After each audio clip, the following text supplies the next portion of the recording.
I can never say this one, dyscalculia and dysgraphia, which dyscalculia is math and dysgraphia is more of a written disability or disability with writing. Another common disability that we see is other health impairment. This is just when a student has something going on that affects their ability to be alert in the educational setting, essentially. And a lot of times we see it connected with the attention deficit hyperactivity disorder. More infrequently, they might have something such as diabetes or epilepsy, where they will have also a healthcare plan. But it's to the point where their ability to access their education is being impacted, and they have one of these health issues, then they may be qualified under other health impairment. Another one that's less common, but still we see, is emotional disturbance. So basically, this is something that's going on with the student over a considerable period of time. It's not situational, where it's not something that's just happened because, maybe they had some sort of a traumatic experience in their life and they're moving through it, but there's no history of it before that. Generally, it's something that we see over a long period of time and something that is affecting their ability to access their education. So that can be something such as they're struggling to learn, but it's not because of a learning disability or a health issue. They might have trouble making positive relationships with their peers or possibly with their teachers. So they're just struggling with those interpersonal relationships. Sometimes it has to do with just feelings or behaviors that are, kind of not in line with what's happening around them. So there's maybe an overreaction or sometimes an underreaction to things that generally would be considered normal circumstances. It can also be related to unhappiness or depression. And again, that's not just something that's that is just happening for a short period of time. This is something that we see over a long period of time that's affecting all areas of their life. Or a tendency to develop physical symptoms or fears associated with personal or school problems. So something like severe anxiety might also qualify them for emotional disturbance. Speech and language impairment is another, again, less common, but still we have speech teachers, we see students come in who have speech and language impairment. So basically it's just a communication disorder. It might be stuttering. It might be a problem with how they're pronouncing words. Like maybe they have a slight lisp, or they can't say their R's very well. There's might be something going on with their voice. But whatever it is, it's not allowing them to appropriately access their education, and their educational performance is impacted. Another one that we might see, but again, we're kind of going down the list of it's a little more rare that we see in our settings, especially, is autism, which is a developmental disability that affects verbal and nonverbal communication and social interaction. So this is something that is generally identified before, not identified, but it's noticeable before students turn 3, but that doesn't mean it's always identified at that time. Sometimes we have students who are very far into their education before it's identified.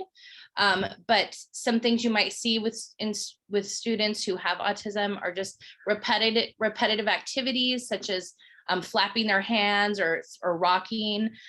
They might struggle with changes in their routine. So if they're used to something happening every day, and then all of a sudden that changes, and they have a very big reaction to it, then that's another thing that you might see.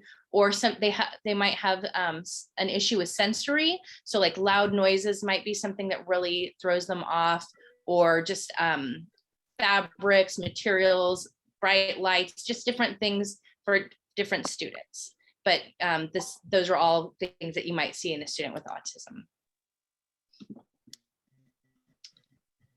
And then low incidence disabilities are things that we don't see as often, and they include visual impairment. So that's not blindness, but there is something with their vision that's not they need additional support to access the curriculum.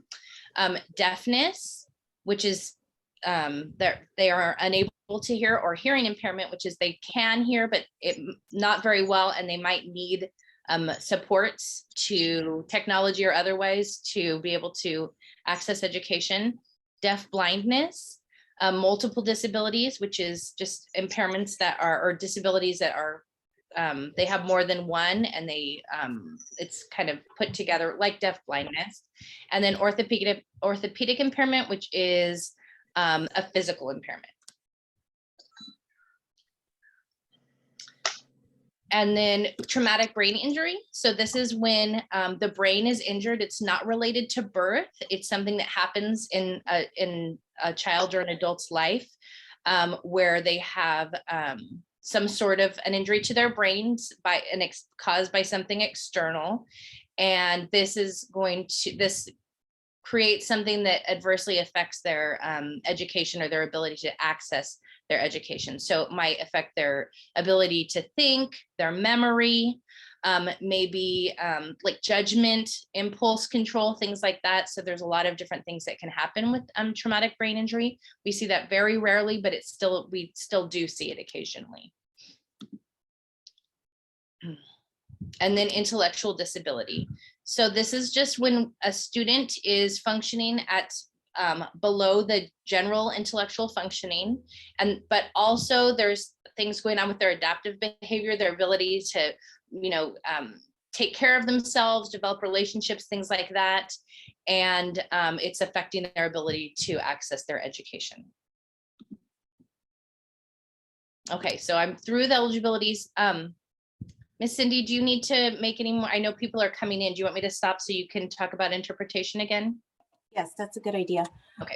Para los participantes que acaban de entrar, platicamos un poquito que si necesitan interpretación, hay un icono abajo del mundo.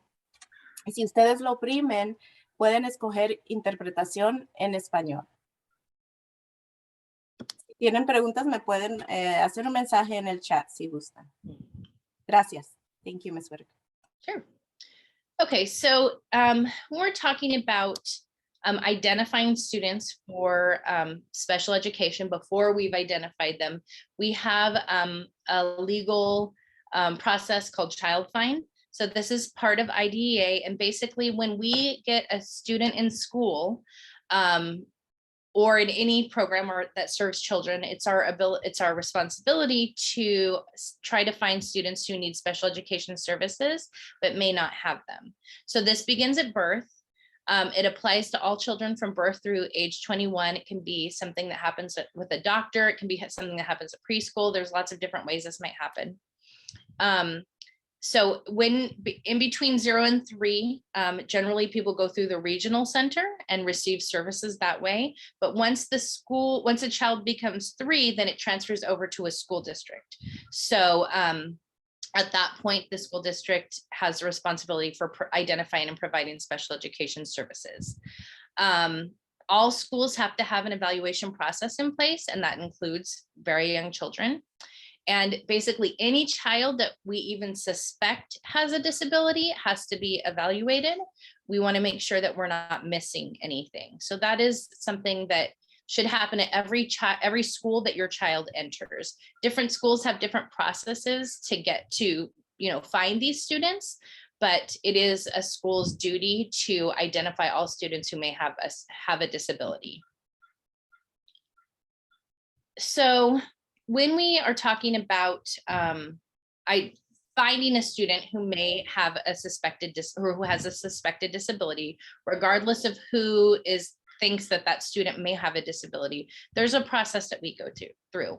And some sites will call it the SST and some sites call it the SPT. But either way, it's basically a team of people who meet to look at what the student needs, what is happening with the student, what's going on currently, and can we help them with the resources we have for general education students, or do we need to see if they need a little bit more assistance through special education? So the team looks at things like academics, how is their behavior, they try to look at a student's history, maybe their health, whatever is involved in the concern. So we're looking at a lot of different pieces of information. The people who are on this team should be a counselor. Usually it's the counselor who kind of spearheads this, the gen ed teachers, definitely a parent or parents, and the student as well, because the student is a critical part of this process. And since most of our students in the LACO SELPA are middle school or high school students, it's really important students are involved in this. The team may find that the student, we need to figure out more, we need more information to see if this student needs help that they're not getting through an IEP or an individualized education plan. So, program. So if that happens, if the team decides, okay, we're going to look into see if this student needs, or we're going to look into see if they need an IEP, they will create a permission to assess and offer it to the parents. So the permission to assess is just basically a consent form to test the student in different areas. The school psychologist will do testing on cognition, or like how their brain function, their ability to how they think, essentially. There's academic tests, there's social emotional tests, they look at behavior, all those things are explored when a student is assessed for a special education. The team may also not find that a student needs that much support, so they could make a plan that has interventions or accommodations.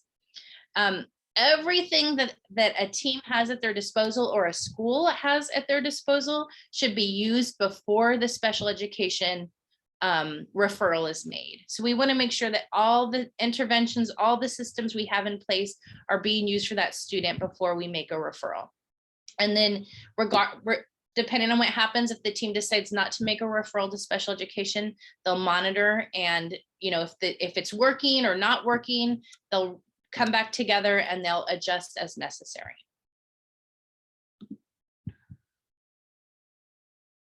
Okay, so if the team decides, okay, we're gonna look more into this student and see, do they need special education services?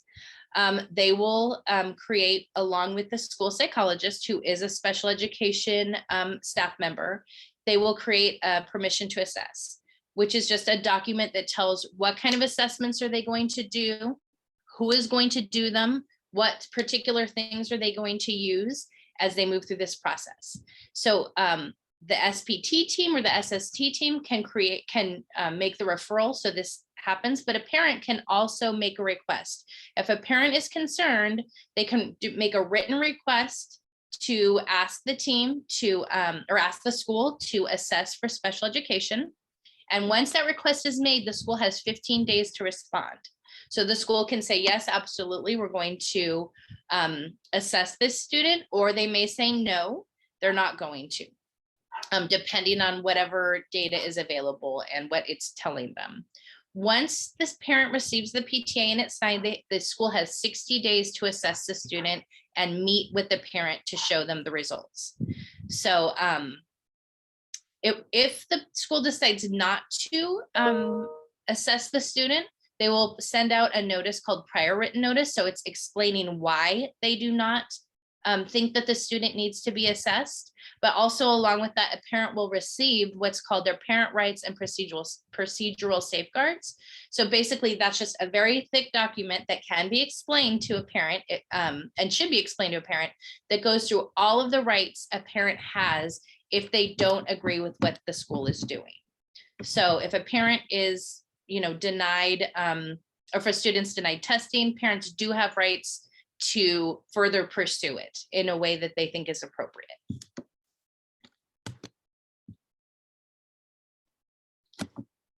So basically the parent rights are that a parent has a right to review all of the student's education records.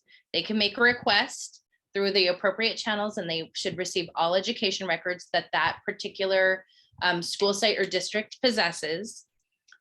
They can also request an outside evaluation if they don't like the results of whatever the school is sharing with them. If the student is evaluated and the parents think those results are incorrect, they can ask for an additional evaluation that the school district will fund through an outside person.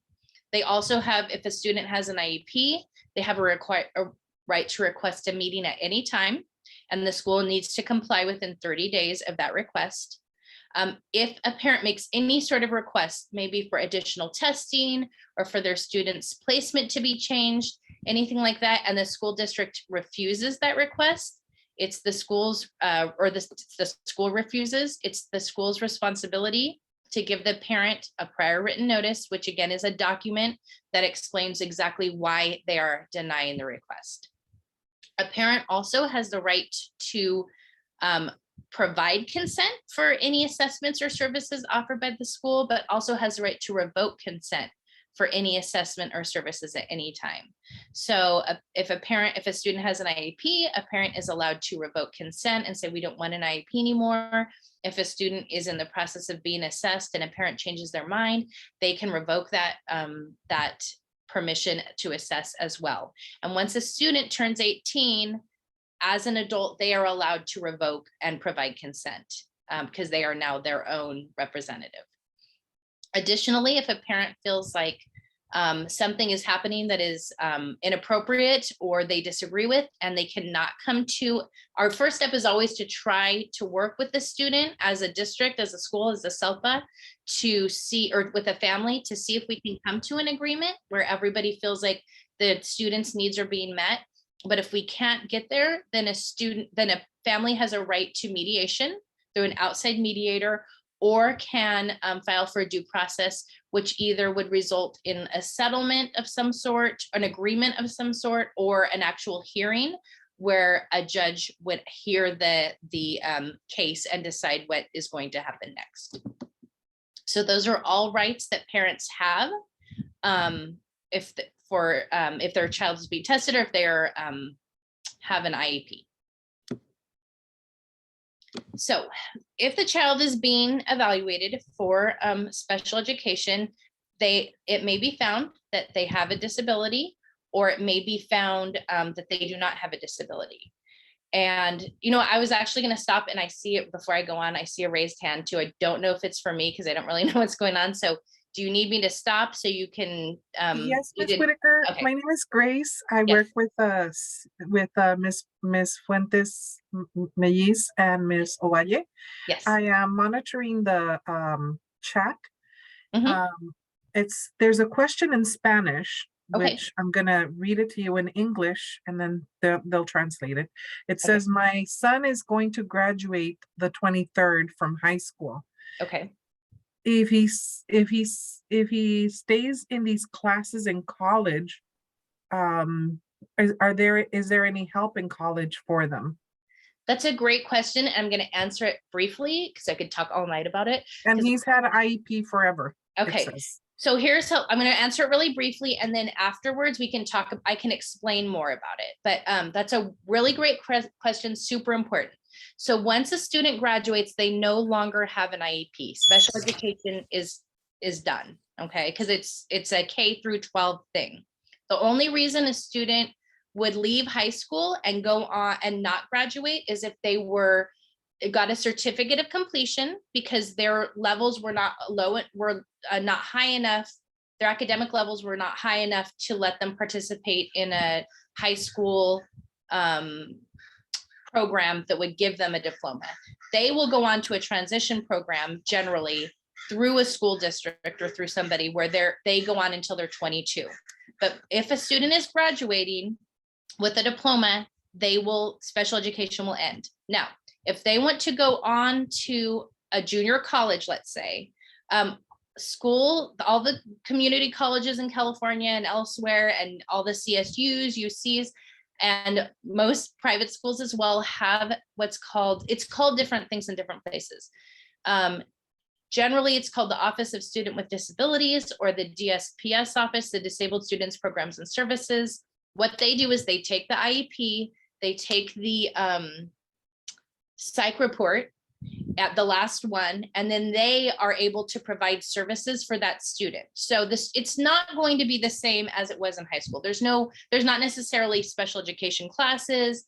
There's not necessarily the rights and the rights that students have that go along with the special education or with an IEP, but they have one of those offices usually helps students enroll.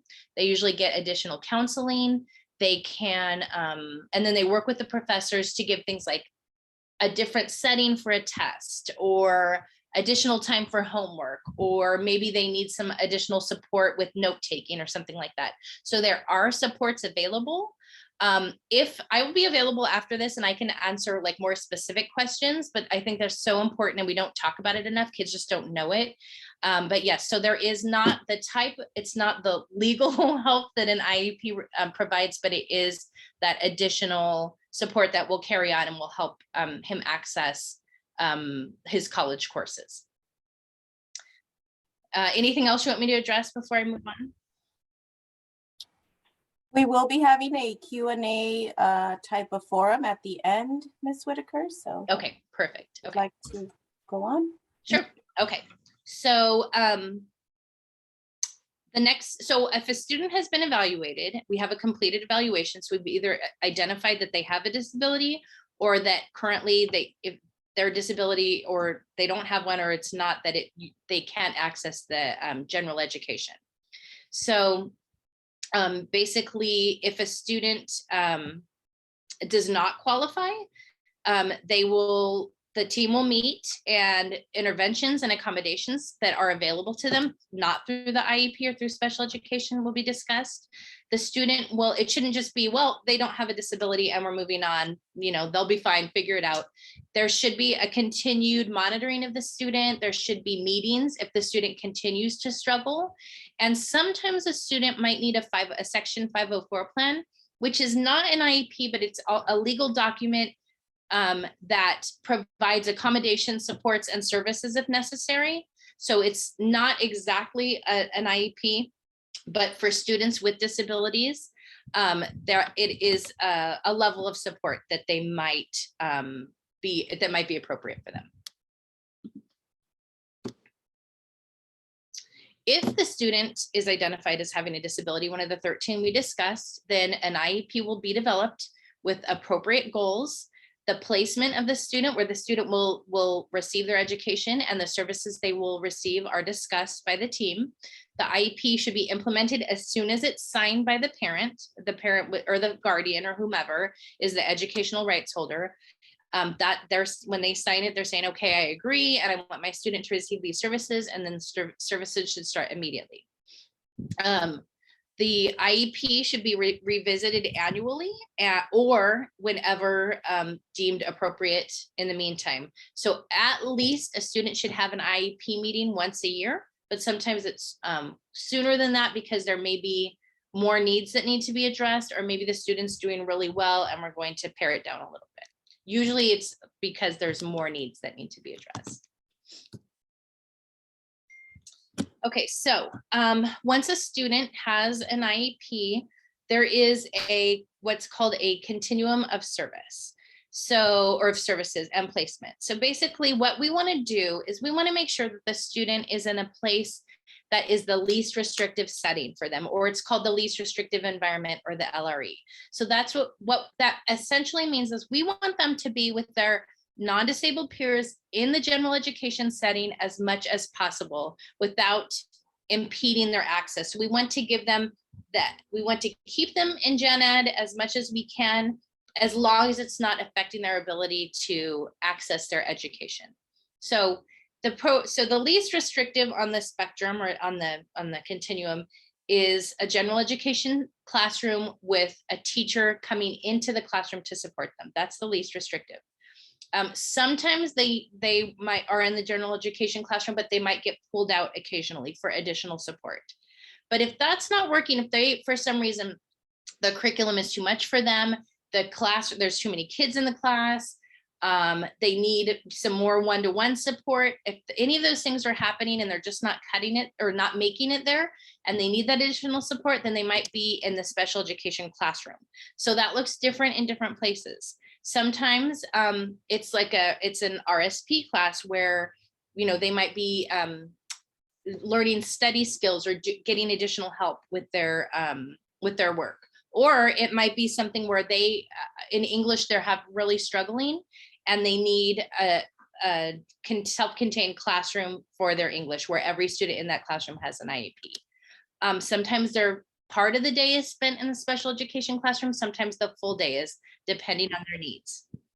Then you keep moving on to if the special education classroom full day isn't working for a student, then we might need to look into something like a non-public school. So for students who just, because of social emotional issues or other things that are just impeding their access to even be able to be educated in a special education classroom in a comprehensive high school or wherever, they might need a smaller setting. And in these smaller settings, everyone in the school has an IEP and every teacher is a special education teacher. They're there for the full day and they're just getting, it's a lot more support. Usually there's more social emotional support embedded in that, etc. So that's kind of the next step.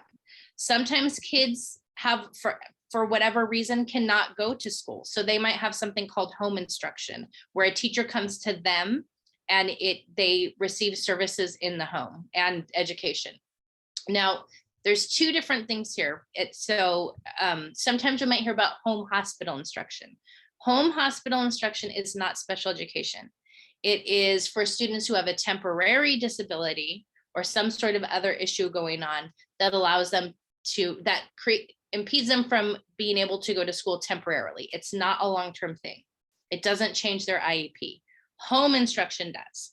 And then the final, most restrictive setting would be a residential facility where the students live and go to school, and that's where they receive all of their services.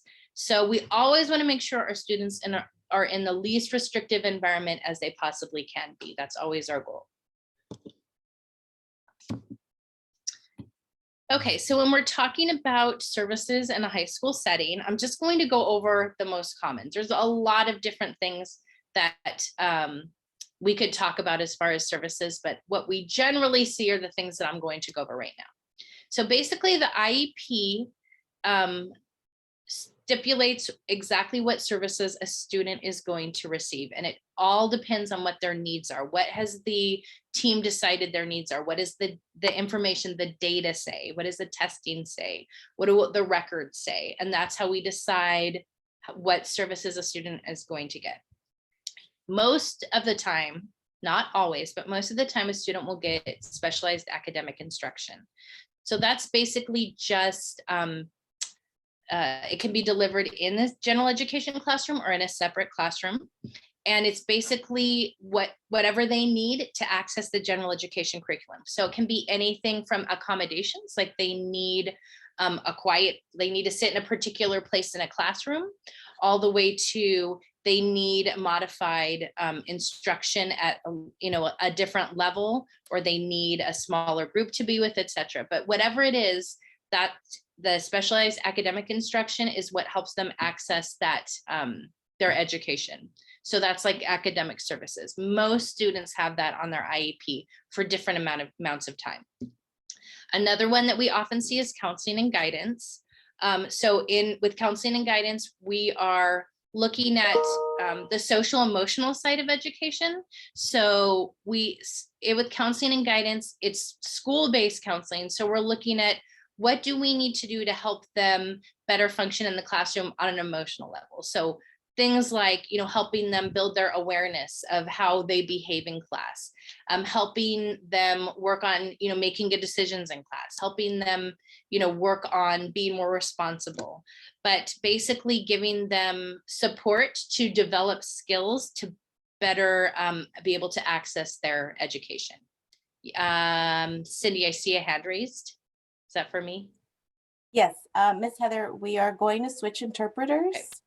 Okay. Can you hear me? The next one that we often see is speech and language. Again, it's not as much, but we do see it in high school. A lot of times students who start out at a younger age with speech and language move through it pretty quickly. They're not in it for many, many years, but sometimes students are identified with a speech language impairment later on. So there still might be those services in high school. But basically, we're just addressing things like, well, communication disorder. So how are they pronouncing words? How are they speaking? Like, is it fluent? Is it slow? Is it too fast? How do they understand the messages, like all the cues that other people are giving them and that they're giving other people? That sometimes that's called pragmatics. And sometimes we see that with autism. Like, how are they, it's not what they say, it's how they say it, things like that. And then also occasionally, if a student has an issue with voice, they might receive speech and language for that. Another thing that we see frequently is behavioral supports. So this might be something like a behavior goal. If a student has a particular issue they're working on in class, for example, let's say that they are blurting out and disrupting instruction, we want to help them work toward getting replacing that behavior with something more adaptive, something that's going to work better for them. So it might be, we have a behavior support plan. So if there's a behavior that's causing more of an issue and it's really impeding their ability to access their education, we might make a whole plan based on that. So we're looking at, what is the behavior, what's causing the behavior, what works for them to help them not do the behavior, what doesn't work for them. And then sometimes we do assessments of behaviors to try to really understand what's happening with their behavior. But and sometimes we have one-to-ones where they have actually a person who comes into the class and just works with them on behavior.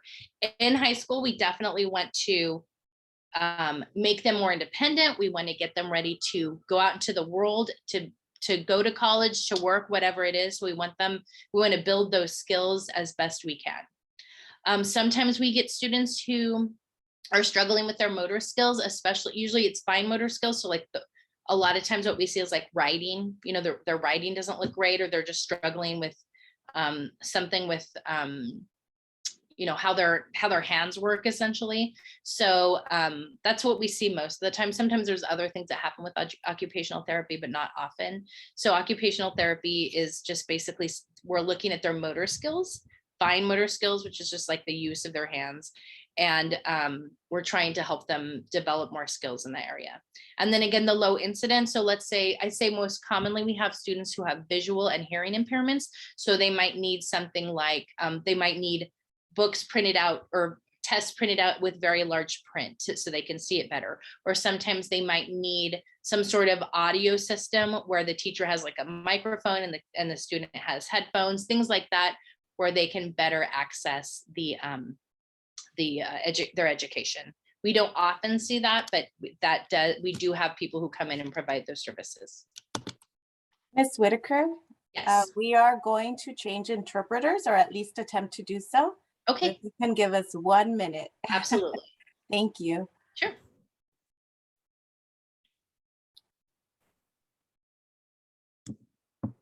Sí. Okay. Can I get a thumbs up from Ms. Diaz? If you are in. Awesome. Ms. Ovalle, thumbs up. Thank you. Okay, Ms. Whitaker, we're good to go. Thank you so much. Sure. I'm almost through it. So, okay. So the last, I don't know if this is last, but the next part of the IEP process, we've identified the student. We've created the IEP. We know what services we're going to give them. We know where they're going to be, and who's going to be helping. So once that happens, then we start this cycle, this IEP cycle. So we've gone through the general education intervention.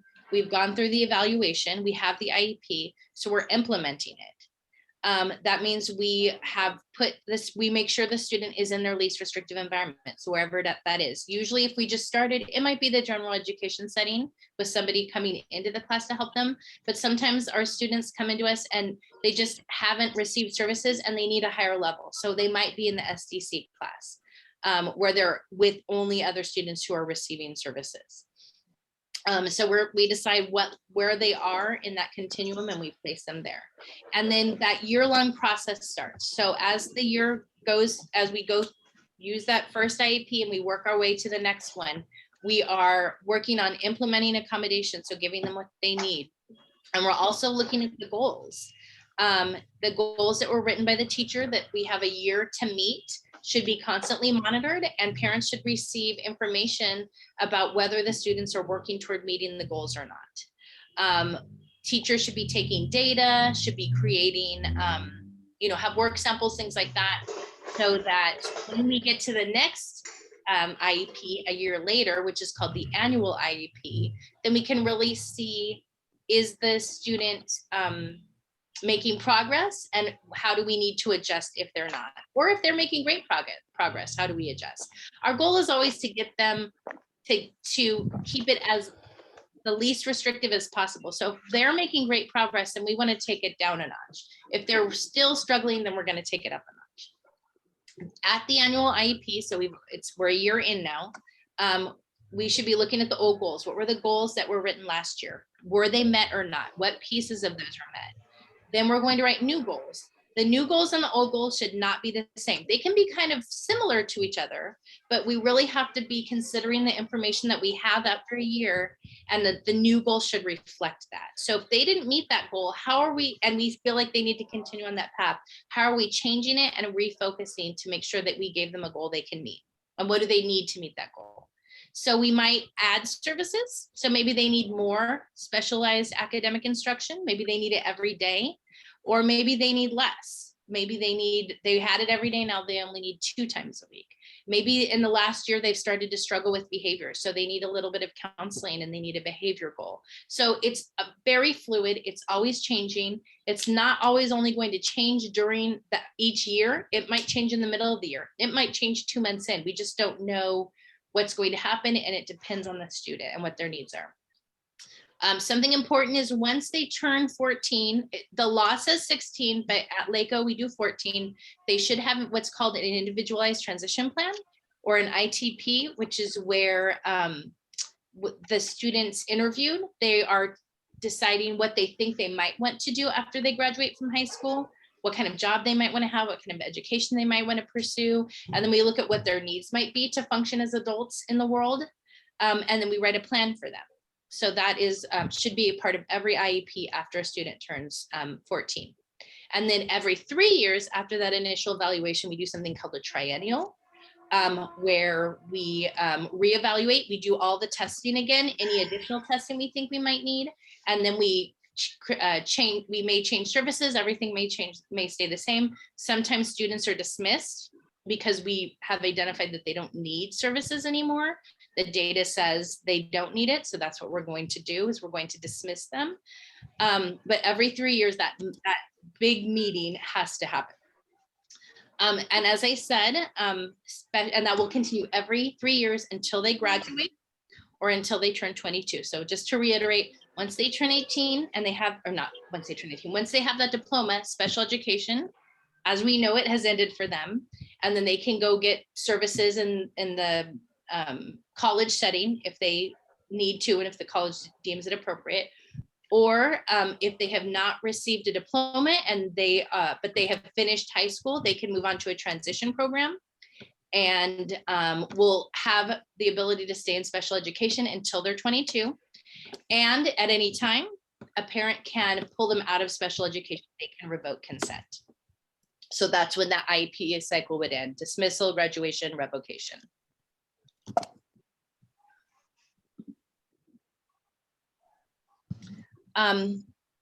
Just to this is. Disculpa, yo tengo una duda.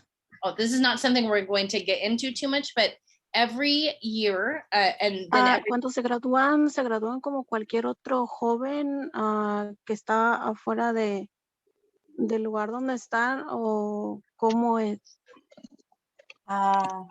Perdón, señorita García, ¿me repite la pregunta, por favor?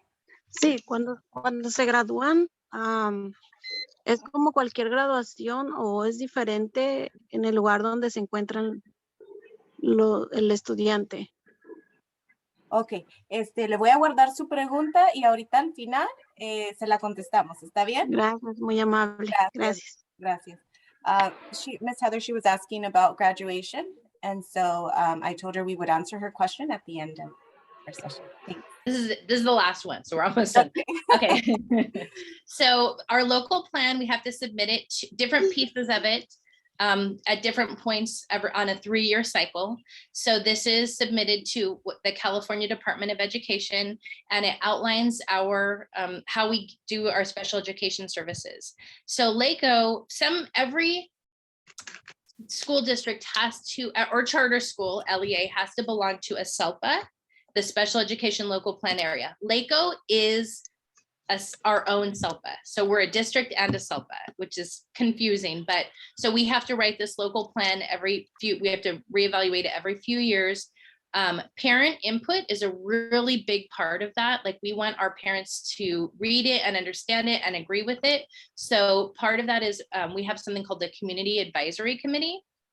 And so I won't talk about that too much, but I'll send out information. I have sent out information in the past, and I'll continue to. We meet 4 times a year. Our first meeting next year will be September 7th or 8th. I can't remember the exact day, but we do work on the local plan in those meetings. And that's where parents really have a voice in what they think about how we're outlining and creating the way that our special education system functions within LACO. Okay, so that is my presentation. That right there is my contact info, so you can email me. That's also our office number. Oh gosh, I gotta plug in. So I'm going to stop sharing my screen. Well, I'm gonna put this in the chat so it's there, and I'm going to stop sharing my screen because I need to move and plug in. But I am ready for any questions that you might have for me. Okay. Just 1 second, Ms. Whitaker. I'm going to close interpretation and open the forum for everybody. Okay, great. Ms. Diaz, are you here? Yes, can you hear me? Yes, I could hear you. Ms. Ovalle, are you here?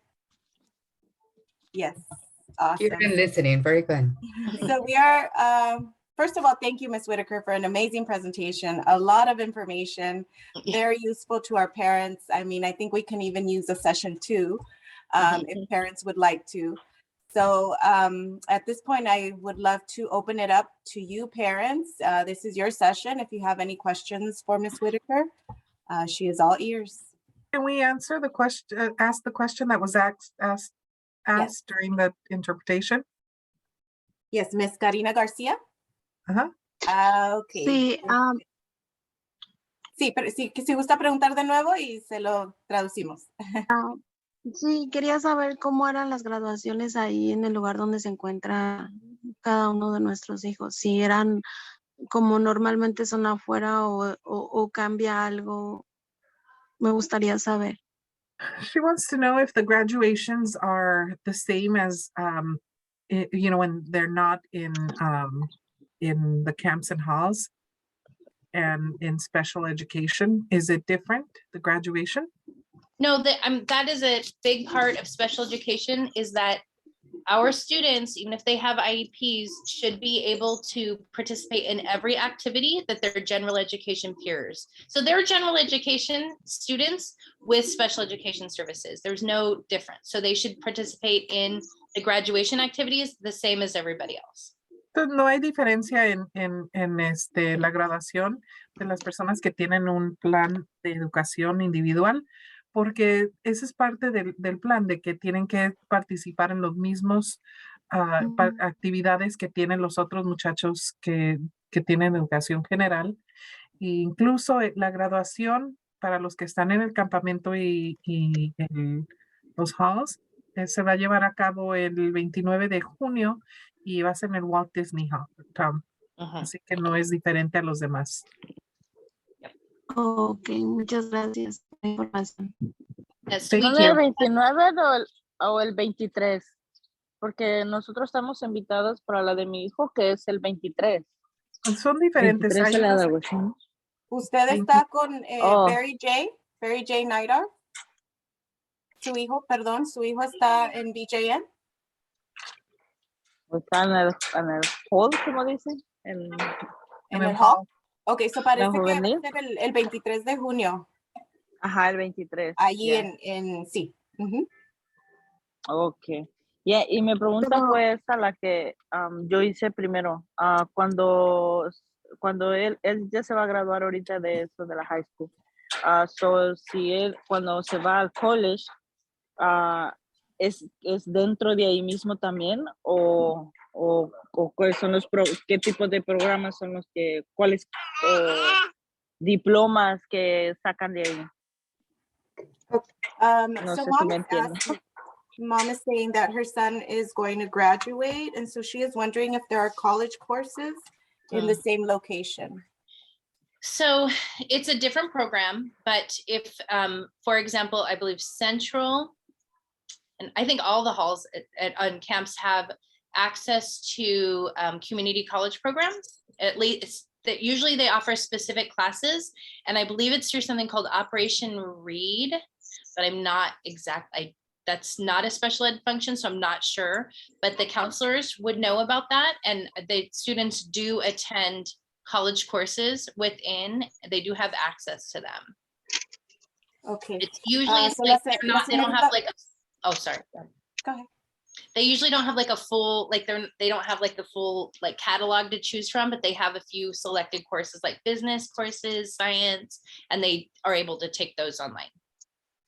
Ok, la señorita Whitaker explica que sí hay programas de colegio, incluso BJN tiene un colegio de comunidad que se llama, bueno, eso se lo explico yo, Mission College, y ella explica que no tienen el rango completo de cursos, pero sí tienen algunos como finanzas y otro tipo de cursos que pueden estudiar ahí mismo.